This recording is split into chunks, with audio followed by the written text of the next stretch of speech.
into like two rappers beefing. Like, don't miss me with it. Why? If somebody died, I'm gonna pick a side. Like, and I ain't into like two rappers beefing. Like, I ain't into that. Like, I ain't like, don't miss me with it. Why? If somebody died, I'm gonna pick a side. For real. If somebody died, I'm gonna pick a side. Other than that, I don't miss me with that shit. That makes sense. Yeah. I get it. Lil Baby just jumped online throwing shade at NBA Youngboy, trying to hype his new project. But the whole move might flip on him in the worst way. He had been trying to cool things down with YB, but YB wasn't rocking with him at all. And after this recent diss, the situation is looking like it could get intense real quick. Remember when Lil Baby once said, "If something happened, I'm gonna pick a side?" Well, that quote just circled back on him in a hilarious and awkward way. Now the entire situation is getting messier by the hour. Baby really thought he could move between both sides. First, he stood with Lil Durk when it benefited him. Then when Durk got locked up, he tried sliding closer to NBA Youngboy like it was nothing. But YB wasn't accepting that switch-up energy. What happened next had Baby looking like the biggest industry fanboy out here. Stick around, because one tiny moment blew everything wide open. A single Instagram like turned simple music politics into something that feels way more personal. But let's step back for a second. Baby and NBA Youngboy actually used to be cool. They showed love, collaborated, and both 4 and 4KT kept things respectful. Both came up from the South with the same grind mindset, building their careers without big label drama in the way.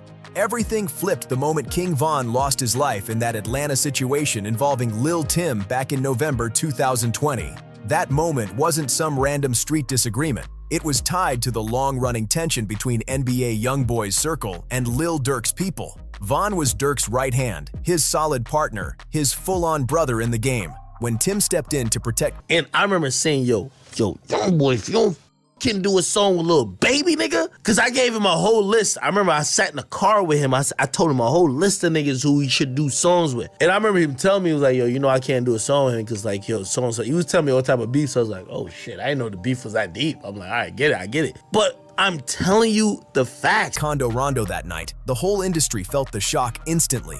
Suddenly, everyone was forced to show where they stood, whether they wanted to or not. The backstory here is huge. Von had been going back and forth with Youngboy online for months, trying to spark that viral moment after pressing some of YB's crew. Tension was building ever since YB and Kondo's friendship became public, and Von saw an opening to make a bold statement when he spotted Kondo at that hookah lounge. What was supposed to be a quick one-on-one turned into something way more serious once Lil Tim jumped in to defend his friend. From that night forward, the rap world wasn't dealing with online drama anymore. It became real-life consequences that everyone had to pay attention to.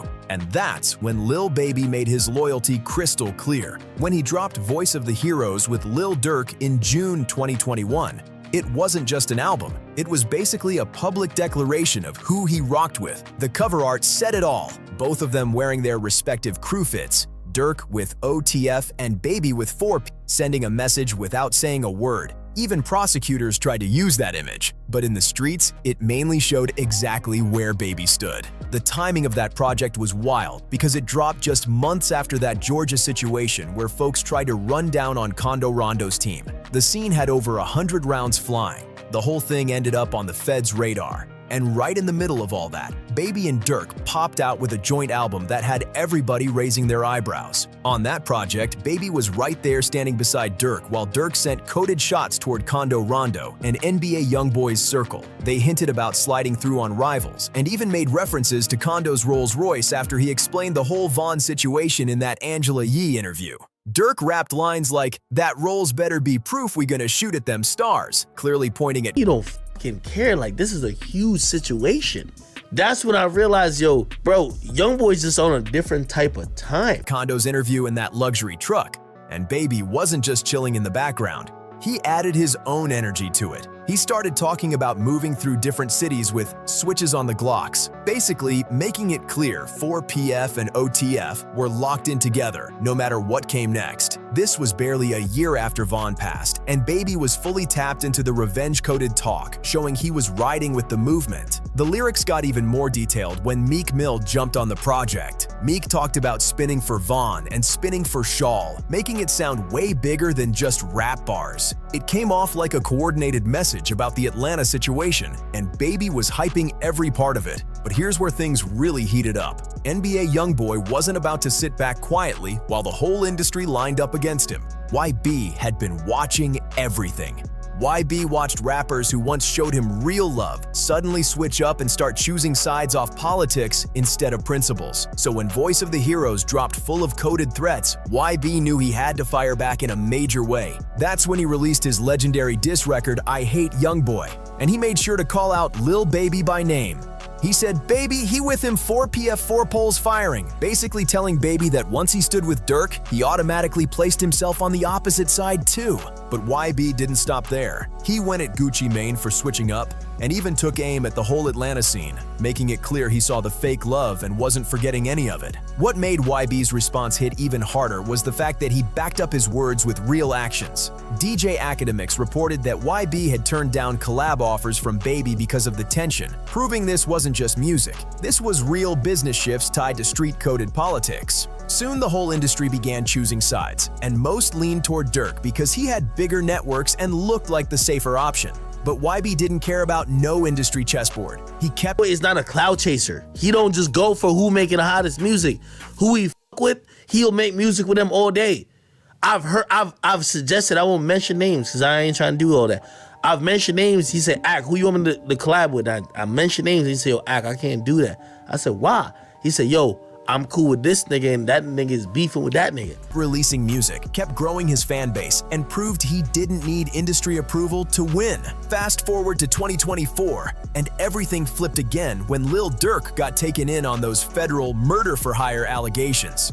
The feds dropped a 17-page indictment claiming OTF was operating like a criminal organization. The indictment even claimed they used credit cards to book flights for people involved in those street missions, including the attempted hit on Condo Rondo out in Los Angeles. Suddenly, Baby's strongest ally in this whole saga was facing the possibility of never making it back home. And that's when fans started spotting some strange moves coming from the 4P camp. The streets see everything, and social media exposes even more. So when Baby started acting different, people caught on instantly. Fans noticed that Baby had quietly unfollowed Lil Durk and was suddenly out here liking NBA Youngboy's posts. And this is the same dude who was just sending coded threats toward YB's people in songs. Now he's double-tapping YB's pictures like a super fan.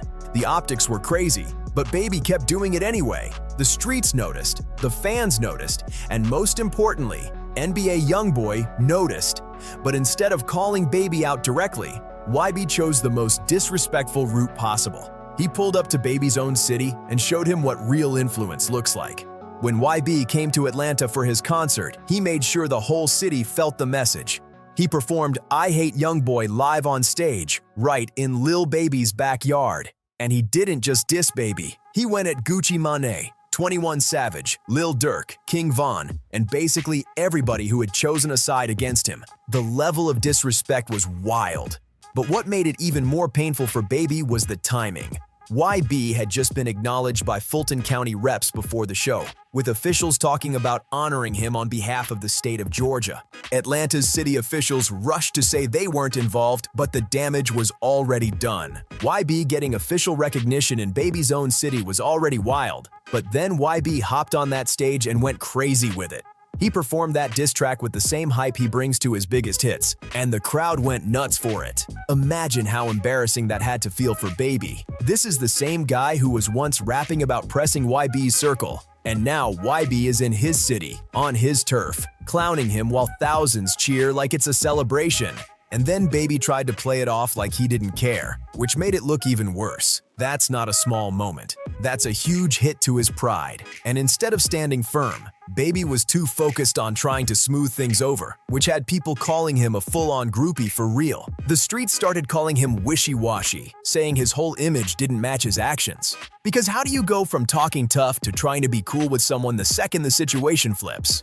It looked shaky, but the newest situation is what really exposed how desperate Baby is starting to look. A troll page, literally a fan account for NBA Youngboy, tried baiting Baby by posting that his album It's Only Me outsold YB's recent drops. It was obvious bait, something any smart person would ignore, but Baby couldn't resist. He actually responded and said he outsold YB in one day with only 15,000 sales. Let's break down how goofy that move was. First off, 15K, first day in 2024 is not flex material. Baby's supposed to be a top-tier artist, and those numbers are low for his status. Meanwhile, YB casually pulls bigger numbers with surprise drops and no major label push. Second, responding to troll accounts shows he's really bothered. It makes him look emotional about YB, not confident. Real players don't waste time arguing with fan pages and troll accounts. That's way beneath somebody who's supposed to be a top-tier artist. Baby responding to that type of stuff made him look like he was pressed, not powerful. And by jumping in the comments, he basically admitted he's watching every little thing YB's fan base says about him. That's the definition of being bothered. When you're solid in your position, you don't explain yourself to random social media accounts. You let your work do the talking. Baby's reaction also exposed how much pressure he's feeling from YB's recent run. While Baby's numbers been sliding, YB has been selling out big venues and growing a fan base that rides for him heavy without radio love or industry backing. That's a whole different level of momentum. The streets started calling Baby's behavior exactly what it looked like: fake and opportunistic. One moment he's rocking with Youngboy, then he switches up with Dirk, and now he's trying to slide back toward YB because Dirk got taken in. That's not loyalty, that's survival mode when you realize you might have sided wrong. And what makes it look even worse is everything happening around Baby back home in Atlanta. The whole Young Thug situation has the city shaken, with interrogation clips and accusations flying everywhere. Thug's case exposed how the industry and the streets overlap in ways that can leave everybody vulnerable. Baby hasn't spoken on any of it, and people notice. He's staying silent, probably because his lawyers told him to. But that silence looks weak when you're supposed to stand on business for your city. So instead of handling the mess going on in his backyard, he's online trying to get NBA Youngboy's attention like that's gonna fix his image. Baby out here looking like a full-blown fan, and the streets are definitely paying attention. The truth is, NBA Youngboy is playing in a whole different league right now. While Baby is fighting to keep his album numbers up and stay relevant, YB is charging $900 for VIP tickets, and they're selling out instantly. The demand for YB is so strong that established artists are literally trying to get opening spots on his tour. That shows you the level he's operating on. YB already proved he doesn't need industry approval or fake connections to win. When the whole game turned on him and sided with Dirk, he kept grinding and built his own empire from scratch. He showed that real talent and authenticity beat politics every single time. Now that he's clearly winning, all those same folks who switched up on him want to creep back in, but YB is not fooled. He sees the fake love from a mile away. He's moving with caution, setting standards, and not letting people back in just because they want to catch his wave. So where does that leave things? Lil Baby has officially exposed himself as one of the biggest industry groupies we've seen in a long time. He went from talking tough about YB's people to liking YB's pictures to replying to random fan pages online. That's not the energy of someone solid. That's someone desperate for attention and willing to embarrass himself to get it. And the streets are saying this loud. When Dirk comes home, if he comes home, he needs to cut off anyone who showed fake loyalty during his darkest moments. Baby is definitely on that list now. You can't talk tough one day and then double tap someone's pictures the next just because the pressure changed.